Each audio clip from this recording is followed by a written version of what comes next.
அன்பு நண்பர்கள் அனைவருக்கும்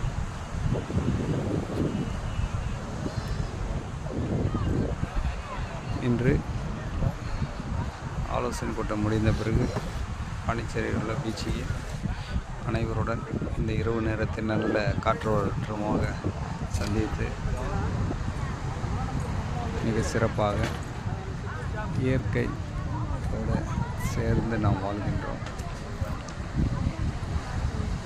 மிக அருமையாக காற்று, கடல் அலைகள், விடாமுயற்சி, தொடர்ந்து நாம் அலை அடிக்கின்றது.